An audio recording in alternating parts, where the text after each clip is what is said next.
YouTube channel, mga kigilaan. So,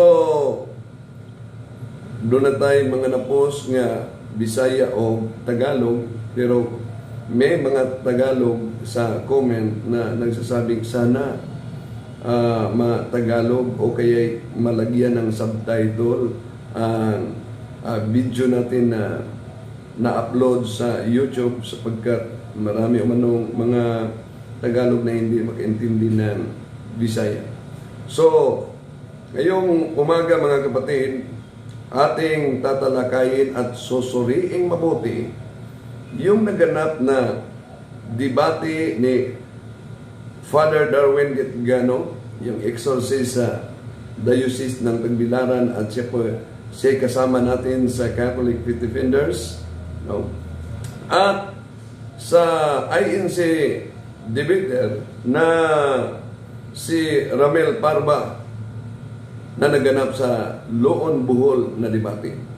Sapagkat ayon sa mga ibang kaanib at kahit na sa mga ministro ni Felix Manalo, ang sabi nila palagi lang nag-object ang pare niyo sa naturang debate.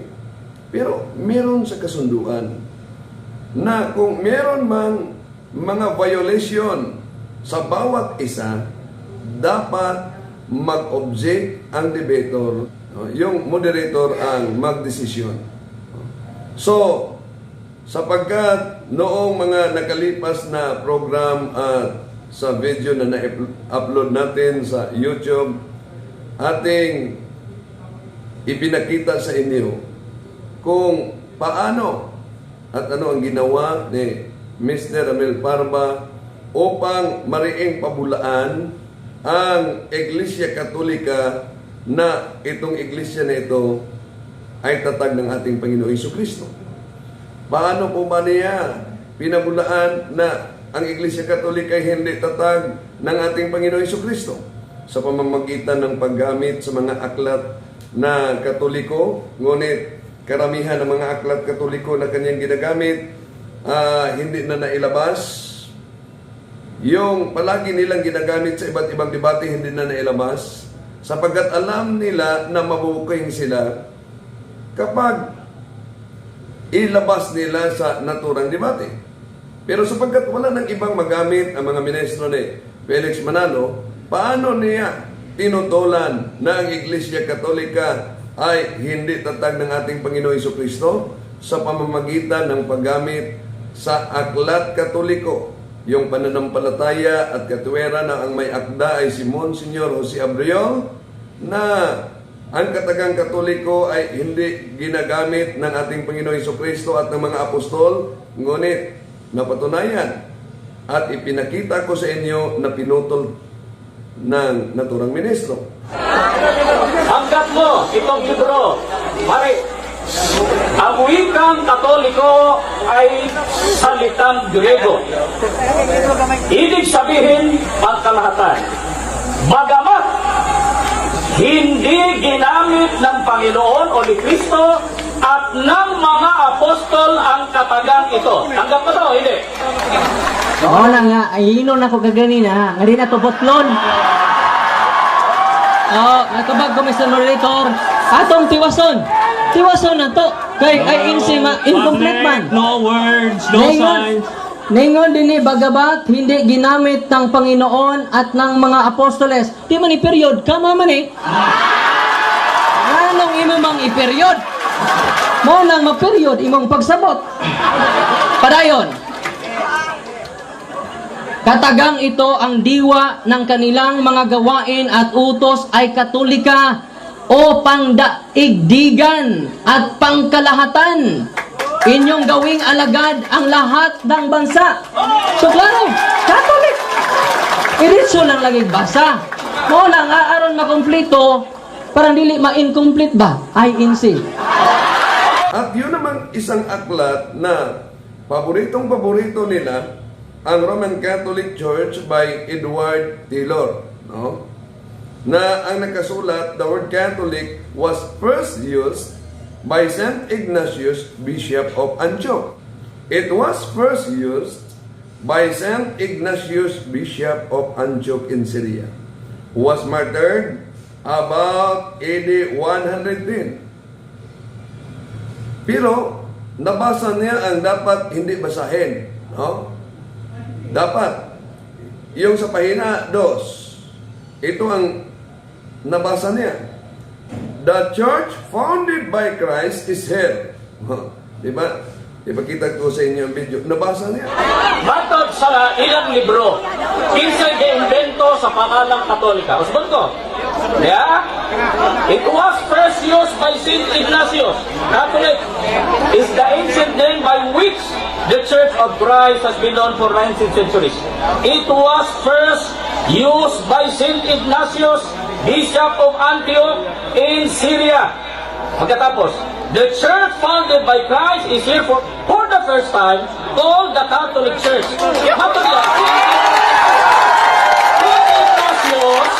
Saint Ignatius invented the name. The church founded by Christ is here for the first time called the Catholic Church. Hindi. Nang ginamit niya ang naturang aklat, malinaw na ang Iglesia Katolika pala'y itinatag ng ating Panginoong Jesucristo. Ngunit, sa binasa niya, hindi niya magamit upang pabulaan na ang Iglesia Katolika hindi itinatag ng ating Panginoong Jesucristo sapagkat the church founded by Christ is here for the first time called the Catholic Church. Sabi niya, pero nakasulat na it was invented by Saint Ignatius, Bishop of Antioch. Pero kung ating susuriing mabuti ang nakasulat, ano bang inimbento ni San Ignatius? Ang simbahan ba o ang pangalan? Sa unang video na in-upload natin, ipinakita natin ang kanilang mga argumento, ang mga aklat na ginagamit ng mga ministro ni Felix Manalo. Ngayon, ating susuriing mabuti yung kaniyang pag-negate, no? Na mariin niyang tinututulan. Dapat ang tungkulin sa isang negative side kapag tumutol siya sa isang paksa sa debate. Kung pinatunayan ng affirmative side na ang Iglesia Katolika Apostolika Romana ay tatag ng ating Panginoong Jesucristo, sapagkat hindi lang ang Iglesia ni Cristo ang mariing tumututol nito, kahit na yung Iglesiang kinaaniba ni Mr. Eliseo Soriano at iba pa mga iglesyang tatag lamang at nagsilitawan at narehistro sa Securities and Exchange Commission, no? Na sabi nila ang Iglesia Katolika hindi maaari na ito'y tatag ng ating Panginoong Jesucristo. Kahit na sa mga comment sa na upload natin ng video, mayroong mga nagko-comment, hindi maaaring ito'y tatag ng ating Panginoong Jesucristo. Kung ang Iglesia ka, isa lang ang tanong. Kung ang Iglesia Katolika hindi ito tatag ng ating Panginoong Jesucristo, malinaw, komento nila na tutol sila na Iglesia Katolika ay tatag ng ating Panginoon Jesucristo, malinaw na ito'y tatag lamang ng tao. Pero, makapagbigay ba sila ng pangalan ng tao at history kung sino ang nagtatag sa Iglesia nito? Iglesia na ito, kailan ito itinatag? Saan ito na itatag? At saan natin mabasa? Batay sa history, hindi batay sa history. Pakinggan po natin ang opposition na pamahayag ni Ramel Parba tungkol sa proposition resolved that the one Holy Catholic Apostolic Roman Church is the true church founded by Jesus Christ according to the Bible and references. Pakinggan natin ang kaniyang pagtutol nito. Kapag ninyo, napansin nyo sa mga tanong ko,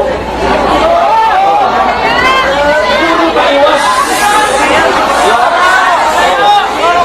Hindi dapat ni Iglesia Katolika, Iglesia paiwas. Sabi Sabi ni Ramel Parba, napapansin nyo ba sa tanong ko? Maiwas. Hindi ito dapat Iglesia Katolika, Iglesia Baiwas.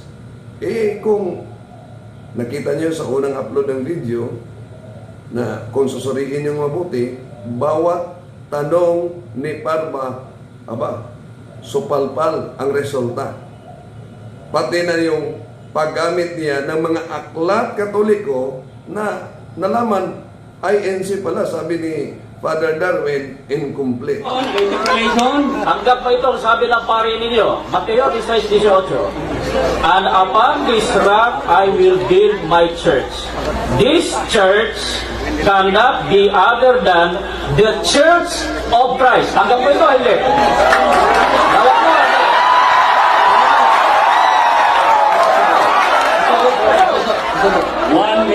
Mr. Moderator, no, ako na yun, ibalik itong pasubok. Ito na rin tubag dito. Ano mo? Tubag! Tubag! Behave. Ayos lang mo palabi, no? We base our argument based on logic, not on emotion, no? Time is on. Tubag, Sakto, 1 minute. Sakto ang imong kikutlo unya atong dugtong sa imong pasugo aron makasabot jugag sakto. Nya every time the Church of Christ has totally become the Catholic Church. Although writers and historians treat them as synonymous. Every time nga mukutlo lagi kag libro nga Church of Christ, referado na sa synonymous kay Iglesia Katolika. Naana sa inyong pasugo. Okay, patuloy tayo. Puro kaiwas. Pakutaan ako. Saan mababasa? Si Ignacio, alagad sa mga apostol. Ang pasahod, libro Katoliko. Bias! Ang mabangutan na Biblia, niya ang pasahod na puso script nila, libro nila.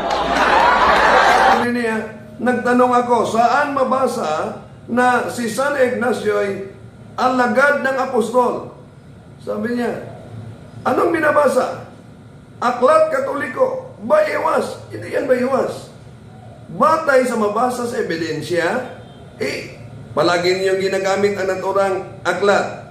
Anong aklat na yon? Discourses of the Apostles' Creed. Di ba?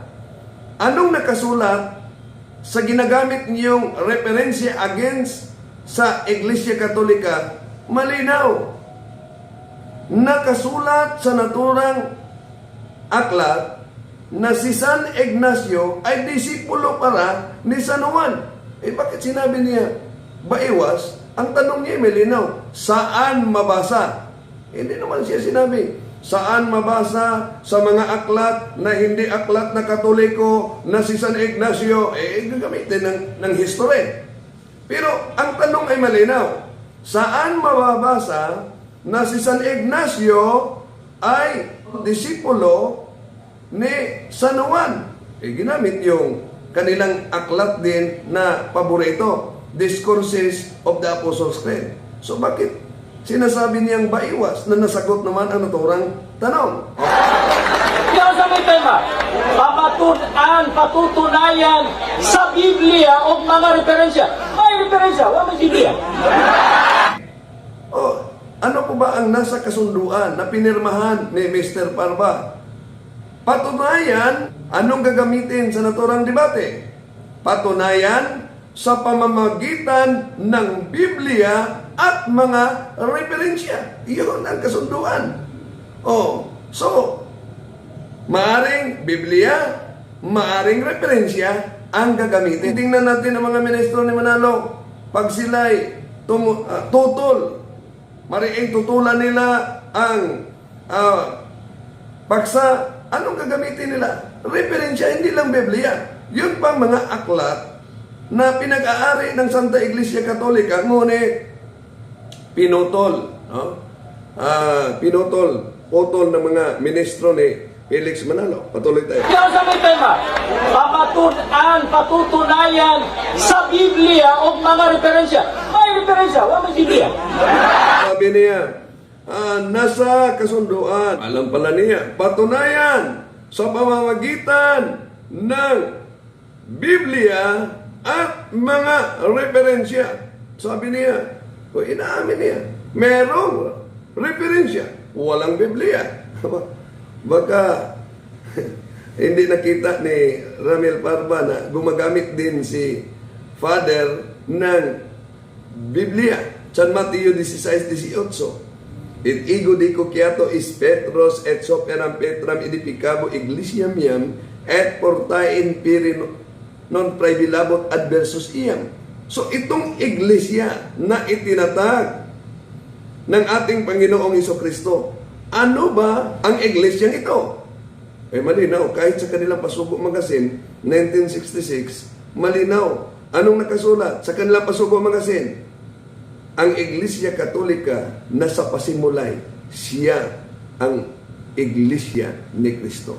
O kaya, Biblia at referensya. Patuloy tayo. O yan, sa Biblia, punta tayo. Ayan siya, sabi niya, yung iglesia, ginayon ni Kristo. Kaya, kasi nilang ginayon, gipahinan na lang sa ulahi. Doon na puno sila sa iglesia gitugod ni Kristo. Yung iglesia, pinangalanan sa huli. Malapit na umano sila sa iglesyang tatag ng ating Panginoong Hesukristo. Pero kung pakinggan niyo at susuriin yung mabuti ang pamahayag ni Ramel Parba bilang pagtutol sa naturang paksa, hindi niyo mapakinggan at hindi niyo marinig sa kaniya na sinasabi niya na ang Iglesia Katolika ay itinatag sa isang tao lamang.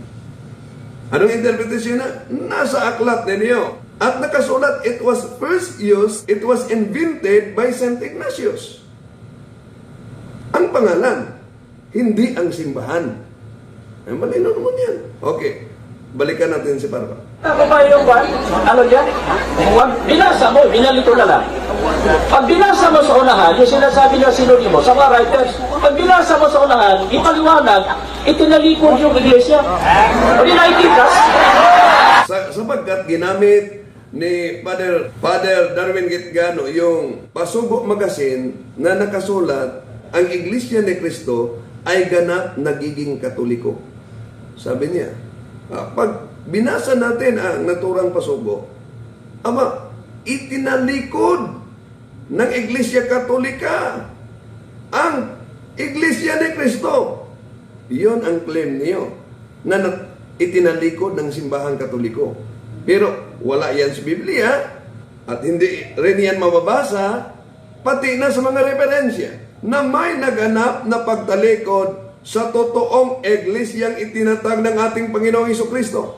Yung apostasy theory, hindi yan pinag-aari ni Felix Manalo. Meron nang nagtuturo noon. Isa, si Ellen Goldwhite, pati na yung grupo sa Saksi ni Jehovah, at iba't ibang kinopya lang nila yan. Kinopya nila sa ibang pananampalataya yung apostasy theory. Pero, totoo po bang may naganap na pagtalikod sa totoong iglesia? Iyon ay malaking kasinungalingan. Sapagkat, kung ang tatag ng ating Panginoong Hesukristo ay nawala at ito'y pinalitan sa itinatag lang ng tao, anong nangyari? Sa Cebuano, pildi ang atong Ginoo. Okay. Patuloy natin. Yung iglesia na sa Biblia, Galacia 1:22. Galacia 1:22, Tagalog at Bisaya. Diatong hinayuna ang mga sakop sa iglesia ni Kristo dito sa Judea. Ginagamit ni Ramel Parba sa kaniyang tindig ang Galacia Kapitulo 1, versikulo 22. At sabi niya, kung sa Tagalog, noong araw na yaon, ang mga kaanib sa iglesia ni Kristo doon sa Judea. Mga kapatid, kung kahit sa Cebuano version, ang Galacia Kapitulo 1, versikulo 22, hindi mo mababasa ang katagang Iglesia ni Cristo. Kahit sa Tagalog. Anong mabasa natin sa Galacia Kapitulo 1, versikulo 22? Hindi pa ako kilala noon sa mga mananampalataya kay Kristo na nasa Hodea. Iyon na nakasulat. Pero, anong sabi niya? Galacia 1:22, Tagalog at Bisaya. Diadtong higayuna ang mga sakop sa Iglesia ni Cristo dito sa Judea. Kahit sa King James Version, even sa English, ang nakasulat, and I was is unknown by feast unto the churches of Judea, which were in Christ. Yun ang nakasulat. Malinaw kung paano inikot ni Mr. Parba ang talata na nakasulat, sapagkat sabi niya, nakasulat, Iglesia ni Cristo sa Galacia Kapitulo 1, versikulo 22. Galacia 1:22, Tagalog at Bisaya. Diadtong higayuna ang mga sakop sa Iglesia ni Cristo dito sa Judea. Okay, tingnan natin. Dito tayo sa Cebuano, mga kapatid. Ni adtong higayuna ang mga sakop sa mga simbahan nga iya ni Kristo dito sa Judea, wala pagayon nakakita kanako. Muna ang nakasulat. Cebuano, ha? Ito, likan natin. Ni adtong higayuna ang mga sakop sa mga simbahan nga iya ni Kristo dito sa Judea, wala pa gayon makakita kanako. Sa Tagalog, ano nakasulat? Galacia Kapitulo 1, versikulo 22. Malinaw na nabasa na natin. Wala ang katagang Iglesia ni Cristo. Ngunit nang binasa ni Parba ang Cebuano version, nagiging Iglesia ni Cristo na. Sa Bisaya. Diadtong higayuna ang mga sakop sa Iglesia ni Cristo dito sa Judea. At Bisaya. Ni adtong higayuna ang mga sakop sa Iglesia ni Cristo sa Judea. Anong talata ginamit niya? Ang Galacia Kapitulo 1, versikulo 22. Sa Tagalog, noong araw na yaon, ang mga kaanib sa Iglesia ni Cristo doon sa Judea. Pero yun ba ang mababasa sa naturang talata? Hindi. Sa Tagalog, malinaw ang mabasa natin. Ang nakasulat, walang Iglesia ni Cristo. Ang nakasulat, batay sa Galacia, Tagalog version, Galacia Kapitulo 1, versikulo 22. Hindi pa ako kilala noon sa mga mananampalataya kay Kristo na nasa Judea. Sa Cebuano version, Bisaya, kung meron ba nakasulat na Iglesia ni Cristo sa Galacia Kapitulo 1, versikulo 22. Okay. Niadtong higayuna ang mga sakop sa mga simbahan nga iya ni Kristo dito sa Judea, wala pa gayod makakita kanako. Pero ang tanong, yun bang ginagamit niya kahit ginawa niyang Iglesia ni Cristo ang hindi mabasa sa naturang talata na ginagamit ni Mr. Parba? Yun bang Iglesia ni Cristo na ginagamit niya sa Galacia Kapitulo 1, versikulo 22, tumututol ba yun sa proposisyon o paksa sa naturang debate? Hindi. kundi nagpatunay siya ng iba namang paksa. Kaya may naganap na objection. Patuloy natin. Ano pangalan ang iglesia na Saudiya na doon sa Jerusalem? Pagkatapos, 19th century lang, nagtibuok ilang siya wa kung nalang ang iglesia ni Cristo. Objection, Mr. Moderator. Nagpamatuod naman siya sa ikaduhang Time tima. is up. Ako ngayon siya, naghisgot naman sa Iglesia ni Cristo nga mao na ikaduhang tima na mo. No nga, so Mr. Moderator, focus lang siya sa akong ipabarog o sa mga referensya, iyang ipakita ang mga litra diha. Sabi niya, 19th century lang na kompleto. Bakit? Kung yun ang argumento, ang Biblia ba? Anong century ito nagiging kompleto bilang ganap na isang aklat? Patay na ang mga apostol. Ibig ba sabihin, sapagkat patay na ang mga apostol nang nakompleto ang Biblia, wala na ang mga apostol, ito'y hindi totoo na salita ng Diyos? So, kahit pa man na yung One Holy Catholic Apostolic Roman Church sa 1870, opisyal, batay sa kanilang ginagamit na Aklat Discourses of the Apostles' Creed, the bishops assembled unanimously decided upon this official name, the One Holy Catholic Apostolic Roman Church, as descriptive of Christ Church. Malinaw. Descriptive meaning marka o palatandaan sa tunay na iglesia ni Kristo. Sasabihin nila, bakit po ba mayroong mga palatandaan kung ang iglesia katolika, ang tunay iglesia ni Kristo, bakit pa ba ang tunay na iglesia ni Kristo merong mga palatandaan, descriptive name? Una, dahil ang piki na 1,000 ay makilala yon sa pamamagitan ng palatandaan sa totoong, sa tunay na pira. Di ba? Okay. Yun din.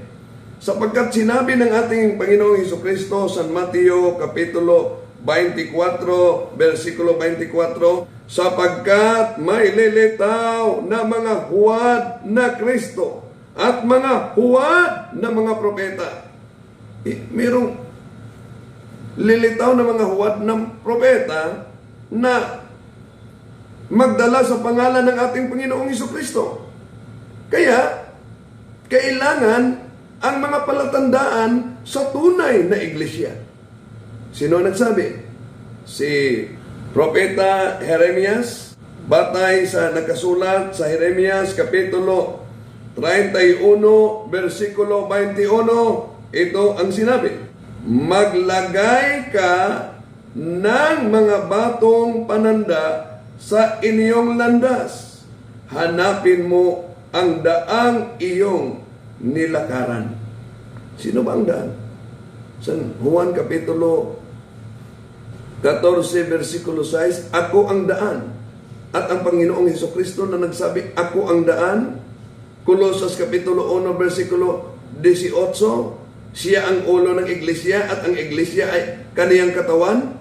At sapagkat maraming nagsisilitawan na mga iglesyang tatag lamang sa mga tao na nairehistro sa Securities and Exchange Commission at gumagamit din sa pangalan ng ating Panginoong Hesukristo, Iglesia ni Cristo, Iglesia sa Diyos, Church of God, Church of Christ. Kaya, kailangan ang mga palatandaan sa tunay na Iglesia ni Cristo. Kaya, kung tingnan natin ang Catechism of the Catholic Church, numero 811, this is the sole Church of Christ, in which, in the Creed, we profess the one Holy Catholic Apostolic Roman Church. Okay. Ituloy natin. Nag-object na ngayon si Father Darwin. Objection, Mr. Moderator. Nagpamatuod naman siya sa ikaduhang Time is tima. up. Ako ngayon siya, naghisgot naman sa Iglesia ni Cristo nga mao na ikaduhang tima na mo. No nga, So, Mr. Moderator, focus lang siya sa akong ipabarog o sa mga referensya, iyang ipakita ang mga litra po litra diha, referensya. So, nag-object siya sapagkat hindi natin narinig upang tutulan niya ang paksa. Sinabi ni Parba na ang Iglesia Katolika ay hindi tatag ng ating Panginoong Hesukristo. Katunayan nito, ito'y tatag lamang ng tao. Sino ang katatag nito? Saan natin mabasa na ang Iglesia Katolika hindi tatag ng ating Panginoong Hesukristo? Tatag lamang ito ng tao. Kaya, sabi ni Father Darwin, Ako ngayon siya, naghisgot naman sa Iglesia ni Cristo nga mao na ikaduhang tima namo. No nga, so Mr. Moderator, focus lang siya sa akong ipabarog o sa mga referensya, iyang ipakita ang mga litra po litra diha. nang binanggit ni Father Darwin ang isang referensya niya, si San Pablo na author sa Roma 16:16, no? Na palaging ginagamit nila. Ano bang nakasulat sa Roma 16:16? Sinong author? Ginagamit ni Father Darwin na siya ay ayon sa referensya Katoliko. Roma 16:16. Magbatian kayo bilang magkakapatid na nagmamahalan. Binabati kayo ng lahat ng mga Iglesia ni Cristo. Ito'y paborito nila. Pero, pag maipit, hindi nila aaminin ito na kami yan. Bakit? Nang tinanong sa unang video na na-upload namin, kung makita niyo, tinanong si Mr. Parba ni Father Darwin Gitgano, ginagamit mo ang Roma Kapitulo 16, versikulo 16, Iglesia ni Cristo. Ang tanong, kayo ba ang Iglesia ni Cristo nakasulat sa Roma 16:16? Sa mga Iglesia ni Cristo na nanood, malakas marinig natin ang tinig, kami! Ngunit sa debator nila na si Romel Parba, aba, hindi direktang sinagot yan. Kay imo mang ikutlo ang Roma 16:16. Pangutana, kamo na dili. The remaining time for interpellation is 5 minutes. Usa ka tubag, 1 minute. Sir Parba, please continue. At akong ipatinaw, tinaw kayo sa Carlos Resis ang pagbalangay si Kristo, magpatibulag ang pamon Iglesia ni Kristo. Tulong ka grupo, ako lang gislutan kanina sa inyo, ang pangako, tudyo. Di niyo narinig na sinabi ni Romel Parba na kami ang tinutukoy na Iglesia ni Cristo sa Roma 16:16. Sapagkat kung aaminin nila na sila ang tinutukoy na Iglesia ni Cristo, aba, patay ang argumento nila. Bakit? Sapagkat ang pananampalataya ng Iglesia ni Cristo may naganap na pagtalikod sa unang Iglesia ni Cristo. At ang Romans 16:16 refers to the first Church of Christ. Kung aaminin nila, kami po ang nakasulat sa Roma 16:16, di, sila ang natalikod. Wala silang magawa, kundi ang Iglesia ni Cristo naging Iglesia Katolika. At dagdagan nila na italikod sapagkat gusto nilang pumasok. Ha? Okay. At tuloy natin. So, nag-object si Father Darwin Gitgano sapagkat dapat mag-focus lang si Parba sa mga pahayag ni Father Darwin, sa mga referensya na ginagamit niya. Samantala, nang ginagamit ni Father Darwin yung Gloriana Encyclopedia Volume 5, page 106, Catholic Church, Greek Catholicos Universal, term generally applied to the divine society founded by Jesus Christ, dapat i-counter yan ni Parma. Hindi totoo ang nakasulat. Piki ito. Sapagkat nandito sa isang referensya ng Iglesia Katolika, tatag lamang ng tao. Hindi natin yan narinig. Hindi natin yan narinig. Yeah? Okay, nang ginagamit ni Father Darwin ang isang aklat, referensya, na nagsasabi ang Iglesia Katolika itanatag ng ating Panginoong Hesukristo, dapat yun din ang gagamitin ni Parba sa kaniyang pagtutol na itong referensya na ito ay hindi totoo na si Kristo ang nagtatag sapagkat ito ang ebidensya. May rehistro kung sino man ang nagtatag sa Iglesia Katolika, kailan ito na itatag at saan ito na itatag. Hindi natin yan narinig.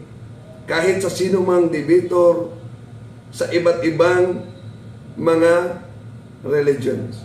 Okay, patuloy natin ang objection ni Father Darwin. Excuse me, Sir Parba. So, ang moderator, pumasok na. Excuse me, Sir Parba. I would like to read the first proposition.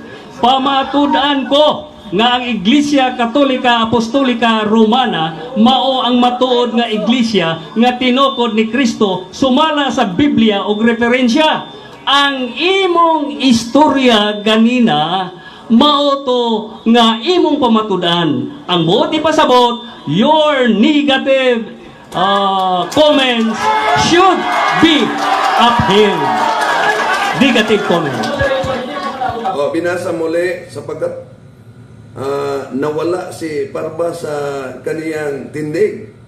Ang dapat niyang gawin na tutulan niya ang mga argumento, mga referensya na ginagamit ni Father Darwin upang patunayan na ang Iglesia Apostolika Katolika Romana ay itinatag ng ating Panginoon Jesucristo sa tindig ni Parba. Siya'y nagpatunay na naman sa isang paksa tungkol sa Iglesia ni Cristo na itinatag umano at nakapangalan ng ating Panginoon Jesucristo. Hindi yan ang pag-iba sa naturang paksa. Dapat ang negative side, kung hindi siya sang-ayon na si Kristo ang nagtatag sa Iglesia Katolika, edi dapat may ipakita siya na ang Iglesia Katolika ay itinatag lamang ito ng tao batay sa history, hindi sa history. I would like to read the first proposition. Pamatudan ko nga ang Iglesia Katolika Apostolika Romana mao ang matuod nga iglesia nga tinukod ni Kristo sumala sa Biblia og referensya. Ang imong istorya ganina mao to nga imong pamatudan. Ang buot ipasabot, your negative comments should be upheld. Sabi ng moderator, kanina sinabi mo, patutunayan ko. Ang negative side, hindi ang magpatunay. Ang magpatunay ay ang affirmative side. Pero ang ating napakinggan sa moderator, sinabi mo kanina, patutunayan. So, anong sabi ng moderator? Negative comments. Huwag kang magpatunay. Hindi pa yan ang paksa sa naturang debate na Iglesia ni Cristo ang pangalan sa Iglesyang itinatag. Pero bisag ibadlong naniniya siya sa moderator, padayon niya po. Is your objection? Niingon na kami sa moderator nga akong objection granted. Yes. Pero nagpadayon pa man siya. For the negative comments coming from Sir Ministro Ramel Parba, please adhere to the main issue. Adto ni mo tumagon dito. Sir Parba, time's on. Continue. Okay. Nag-object na naman si Father Darwin sapagkat yung pagtalikod sa iglesia, hindi yan ang paksa. Ang paksa ay klaro. Patunayan na ang Iglesia Katolika ay itinatag ng ating Panginoong Hesukristo. So anong tungkulin sa negative side?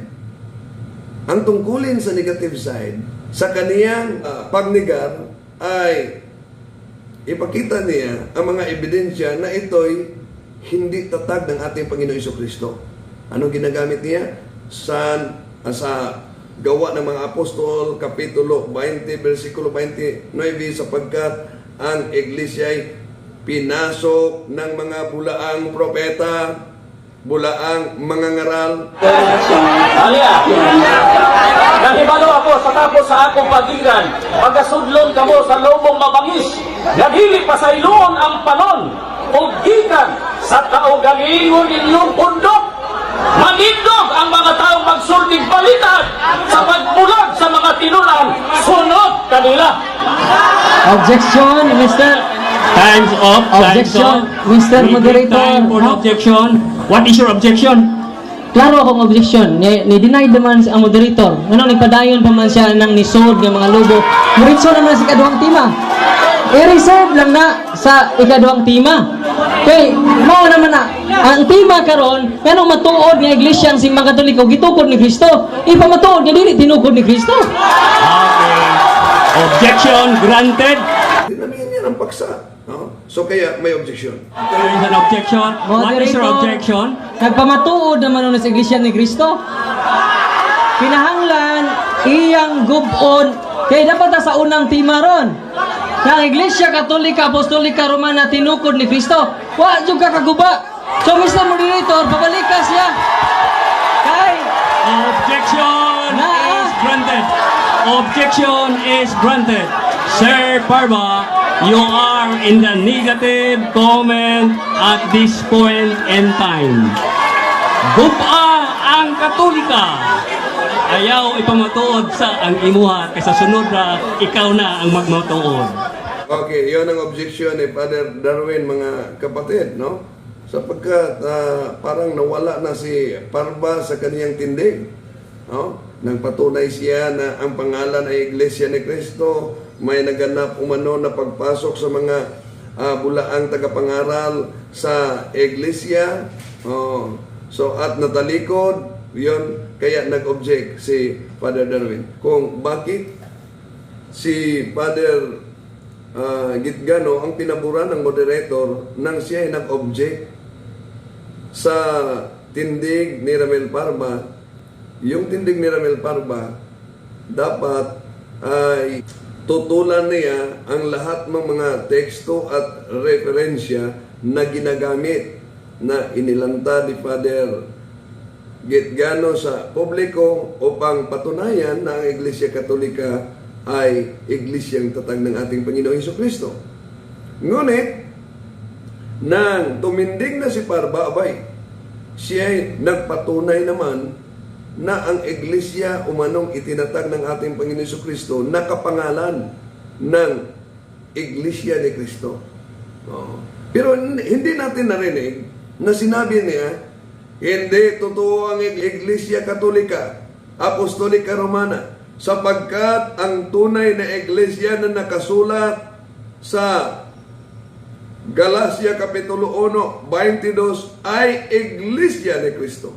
Narinig natin, mga kapatid, galing sa bibig mismo ni Parva, binasa niya ang Biblia, Cebuano, ang nakasulat umano sa Galacia Kapitulo 1, versikulo 22 ay Iglesia ni Cristo. Lalo nga sa Bisaya, diatong higayuna ang mga sakop sa Iglesia ni Cristo dito sa Judea. Pero, ang tanong, Iglesia ni Cristo ba talaga ang nakasulat? Diatong higayuna ang mga sakop sa Iglesia ni Cristo dito sa Judea. Aba, nalantad na naman ang isang kasinungalingan ng ating kapatid. Mudos na mga ministro ni Manalo. Sapagkat kung tingnan natin ang nakasulat sa Galacia Kapitulo 1, versikulo 22, wala tayong mababasang Iglesia ni Cristo. Ito ang ating mabasa. Niadtong higayuna ang mga sakop sa mga simbahan nga iya ni Cristo dito sa Judea, wala pagayod makaila kanako. You know, kung sa iyang gibasa, Iglesia ni Cristo. Okay. Sapagkat sabi niya, Bisaya, Tagalog. Tagalog nga sa Bisaya. Pero Bisaya lang ang binasa niya, walang Tagalog. No? Pero tingnan natin sa Tagalog, baka merong katagang Iglesia ni Cristo sa binanggit niya na talata. Galacia Kapitulo 1, versikulo 22. Ito ang ating mabasa. Hindi pa ako kilala noon ng mga mananampalataya kay Kristo na nasa Judea. Ang tanong, saan ba ang katagang iglesia ni Kristo? Batay sa kaniyang binasa. Kayo ang maghusga. Okay. Ilang bisis na si Father Darwin Gitgano nag-object sa tindig ni Parba at ilan ding beses na si Father Darwin Gitgano ang pinaburan sa moderator dahil lumabas na sa paksa at kasunduan si Parba. Okay, patuloy natin. Sa buhat, kaya ito babasa. Ito, babasa na ito. Anyway, nalibalo ako. Natapos sa akong pagitan.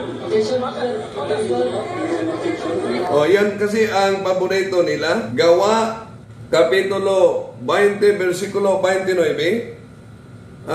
Kaya nag-object si Father Darwin sapagkat yung Gawa Kapitulo 20, versikulo 20, sa isang doktrina naman iyon ng Iglesia ni Cristo about apostasy theory. Kaya ang unang iglesia, gisulod. Gisulod sa mga bakatong manlalagna. O, 2029, ito.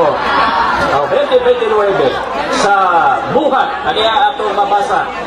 Ito, mabasa na ito. MB. Nang himalo ako, natapos sa akong pagitan. Objection, Mr. Pastor. Nasa doon, Tima.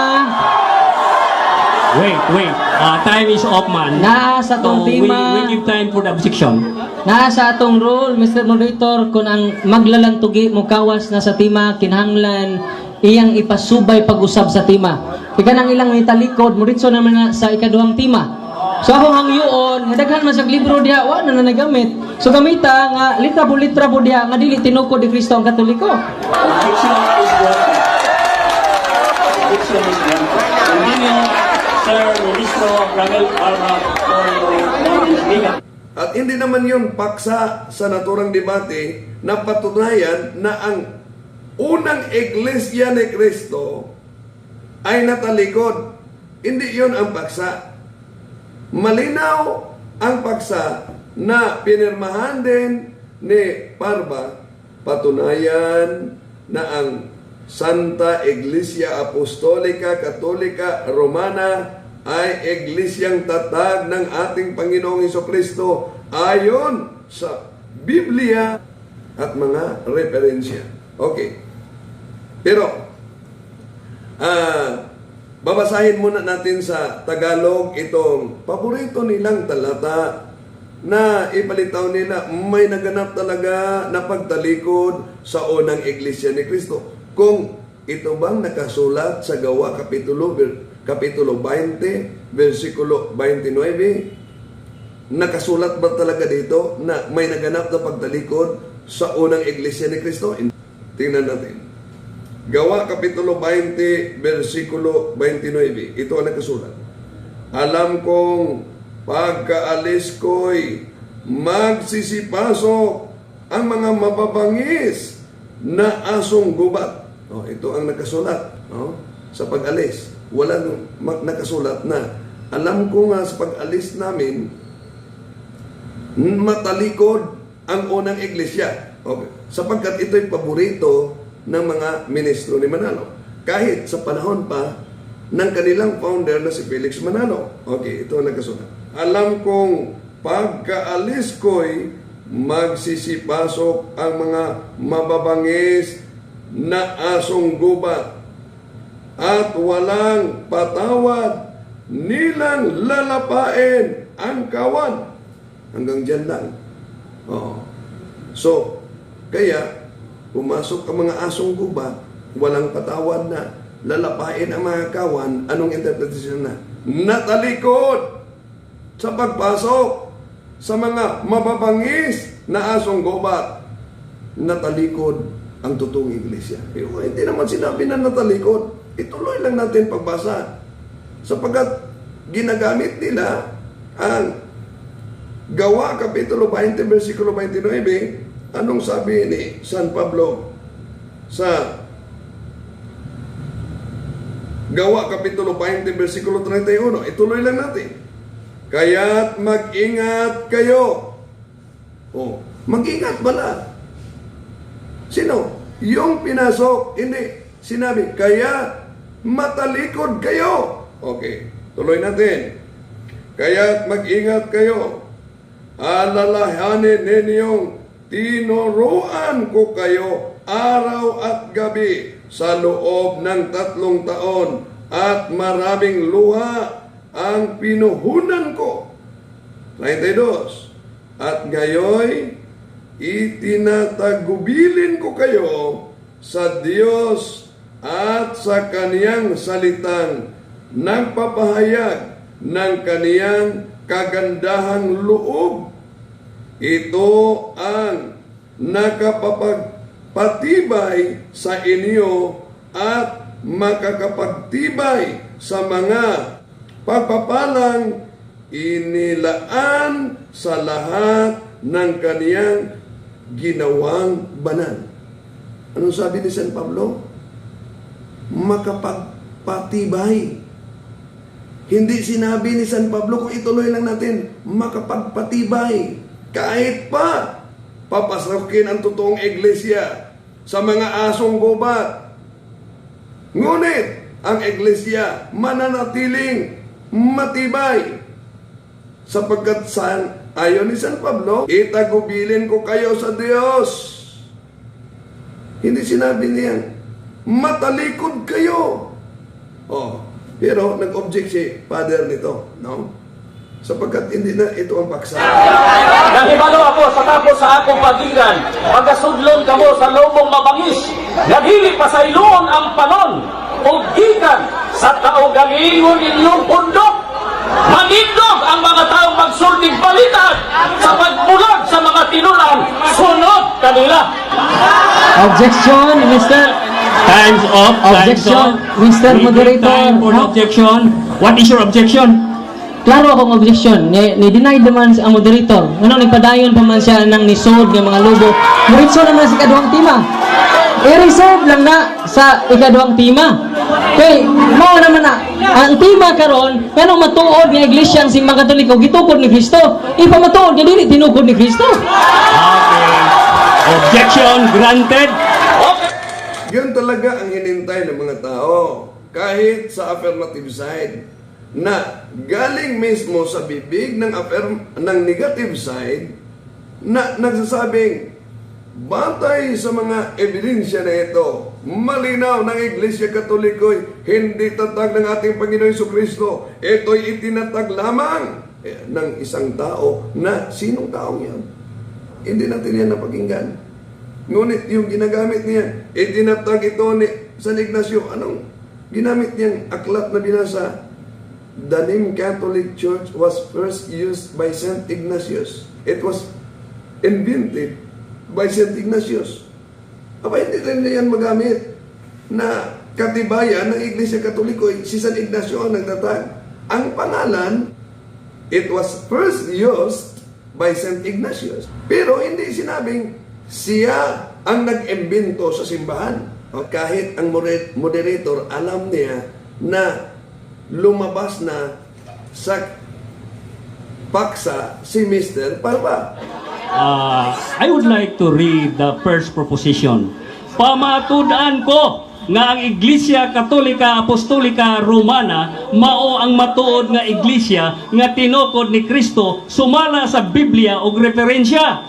Ang imong istorya ganina mao to nga imong pamatudan. Ang buot ipasabot, your negative comments should be upheld. Negative comments.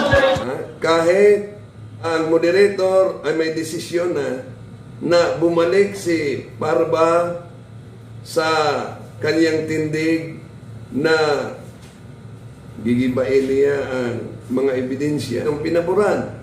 Ang nag-object, anong sabi ng moderator? Objection granted. Kung the moderator would like to reiterate, the first proposition, di pamatud-an dire sa Iglesia Apostolika Romana nga ang ilang simbahan mo'y matuod. Onya, gitagaan na to siya 25 minutos. Affirmative views nila nga tinuod ang ilang simbahan Iglesia Katolika Apostolika Romana. Tinuod! Unsa may rule sa second group ni Sir Ramel Parba, ang iyang rule pagguba, pag-ingon na dili na tinuod, pinaagi sa ebidensya o referensya. Okay? Okay, so klaro na siguro na. So time is on. Huling na ang moderator. Kung lumabas na ang isang debater sa paksa, ay kailangan mag-object sa pamamagitan ng moderator. Sabi ng moderator, please adhere to the main issue. So dapat ito ay nakapaloob sa paksa. Hindi malinaw na lumabas sa paksa si Parva. Matod sa ilang libro, kinsay giimbento sa pangalang Katolika. Usbon ko. Yeah? It was first used by Saint Ignatius. Catholic is the ancient name by which the Church of Christ has been known for 19 centuries. Yan na. Ginamit na niya ang Aklat Katoliko na Roman Catholic by Edward Taylor. Sino ba ang nag-imbento sa pangalan na Katolika? Hindi pa rin yan magiging magamit upang magiba ang naturang paksa na patunayan na ang Iglesia Katolika Apostolika Romana ay tatag ng ating Panginoong Jesucristo. Hindi yan magagiba. Bakit? Sapagkat ang aklat na yon, ang sinabi, it was first used by Saint Ignatius. Yung paborito nila na that Saint Ignatius invented na name. So kung susuriin natin mabuti ang nakasulat sa naturang aklat, yung pangalan ang inimbento, hindi ang simbahan. Pero may nabasa siya na hindi dapat niyang babasahin. Matod sa ilang libro, kinsay giimbento sa pangalang Katolika. Usbon ko. Yeah? It was first used by Saint Ignatius. Catholic is the ancient name by which the Church of Christ has been known for 19 centuries. It was first used by Saint Ignatius, Bishop of Antioch in Syria. Pagkatapos, the church founded by Christ is here for the first time called the Catholic Church. Ito ang nakasulat. It was first used by Saint Ignatius. Unang nagamit nito ay si San Ignacio. Wala problema. Dahil sa Roma 16:16, sinong una nagamit sa katagang Iglesia ni Cristo? Si San Pablo. Ibig ba sabihin nang ginamit ni San Pablo ang Iglesia ni Cristo, katagang Iglesia ni Cristo sa Roma 16:16, at hindi yan galing sa bibig ng ating Panginoon Jesucristo? Ang naturang Iglesia ay hindi ang Iglesia ang itinatag ng ating Panginoon Jesucristo? Ngunit, alin ang totoong Iglesia ni Cristo ay malinaw. Kung ituloy natin ang Roma 16:23, Caius Hospice Meus et Universa Ecclesia, a universal church para.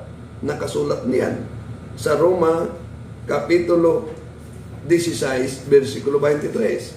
Okay, pakinggan natin si Parba sapagkat nang ginamit niya, it was first used by Saint Ignatius, Bishop of Antioch, about 110. Dapat sa mga debate nila Ocampo, ang diretsong babasahin ni Ocampo, ito na. It was to stress the unity of the universal church that Saint Ignatius invented the name. Kaya, ang kanilang pagtutol ay hindi kay Kristo ang Iglesia Katolika. sapagkat unang nagamit ito ay si San Ignacio. Siya ang nag-imbento sa naturang pangalan.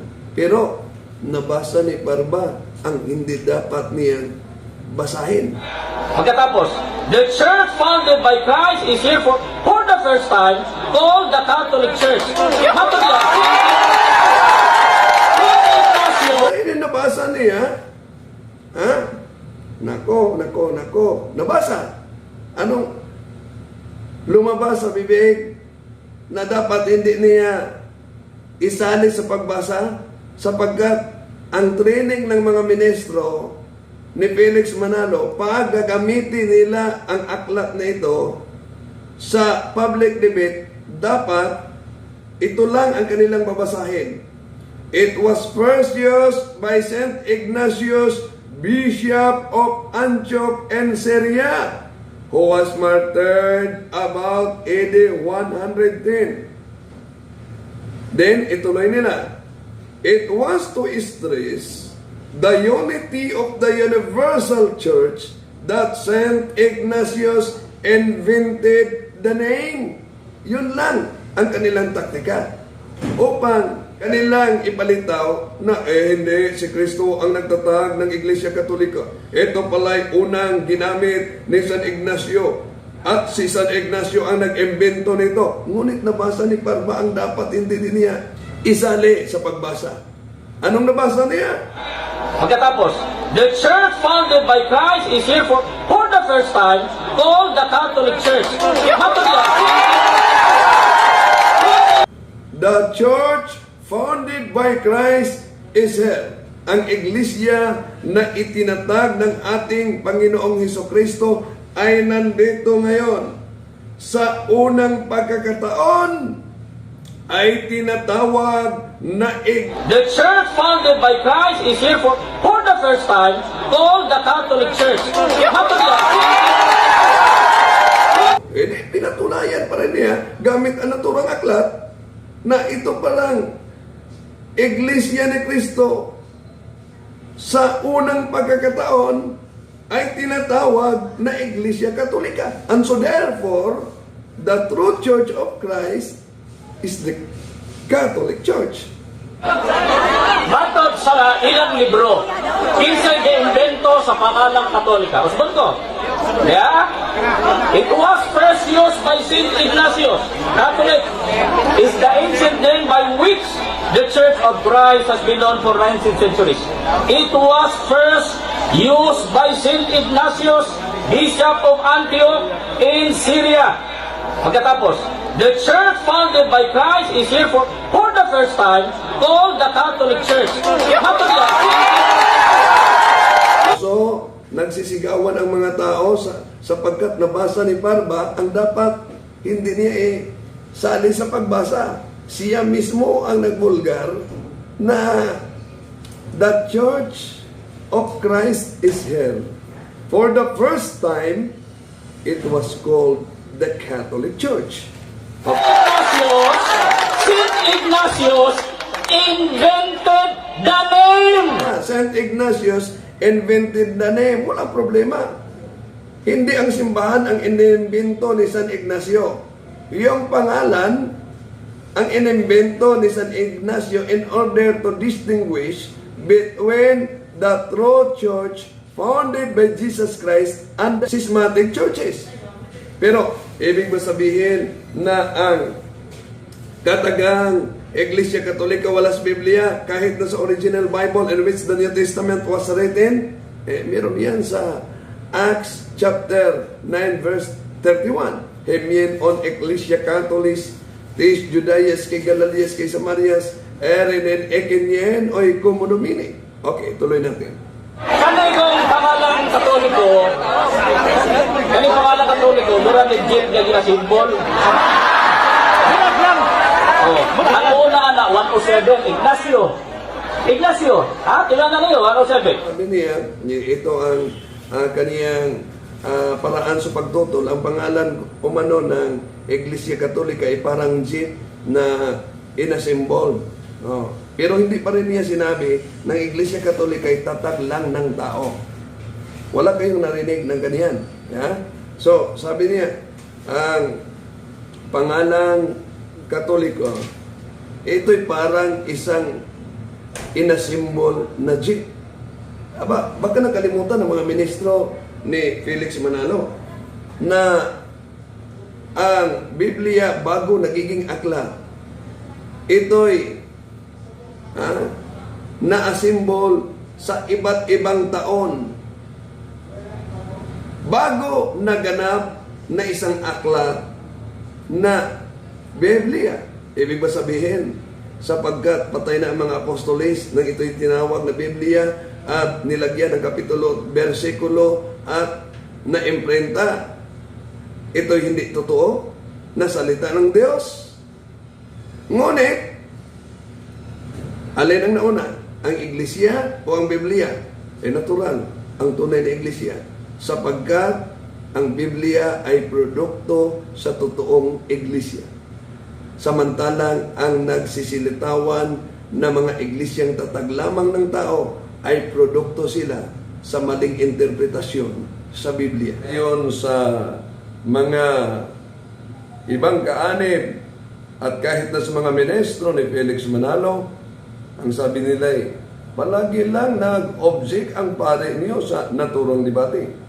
Pero meron sa kasunduan na kung meron mang mga violation sa bawat isa, dapat mag-object ang debato at yung moderator ang magdesisyon. The moderator would like to reiterate the first proposition, di pamatud-an dire sa Iglesia Apostolika Romana nga ang ilang simbahan mo'y matuod. Onya, gitagaan na to siya 25 minutos. Affirmative views nila nga tinuod ang ilang simbahan Iglesia Katolika Apostolika Romana. Tinuod! Unsa may rule sa second group ni Sir Ramel Parba, ang iyang rule pagguba, pag-ingon na dili na tinuod, pinaagi sa ebidensya o referensya. Okay? Okay. So, pumasok ang moderator, binasa niya ang paksa. The moderator would like to reiterate, objection is granted. Why? On the ground that the first proposition, ang positive is this one. And under the first proposition, the negative, ang buong pasabot, gupon sa ni Sir Ramel Parba, ang iyang ipamatuod. So, guba, Sir Ramel. Guba ang iyang ipamatuod because you are in the negative side. Guba ang iyang ipamatuod. So, anong sabi ng moderator? The moderator would like to reiterate, objection is granted. Why? On the ground that the first proposition, ang positive is this one. And under the first proposition, the negative, ang buong pasabot, gupon sa ni Sir Ramel Parba, ang iyang ipamatuod. So, guba, Sir Ramel. Guba ang iyang ipamatuod because you are in the negative side. Guba ang iyang ipamatuod. Your negative comments should be upheld. Iyon ang objection ni Father Darwin, mga kapatid, no? Sapagkat parang nawala na si Parba sa kaniyang tindig. No? Nang patunay siya na ang pangalan ay Iglesia ni Cristo, may naganap umano na pagpasok sa mga bulaang tagapangaral sa Iglesia. So at natalikod, yun, kaya nag-object si Father Darwin. So maya ituloy natin ito pagkatapos ng ating commercial. Standby mo.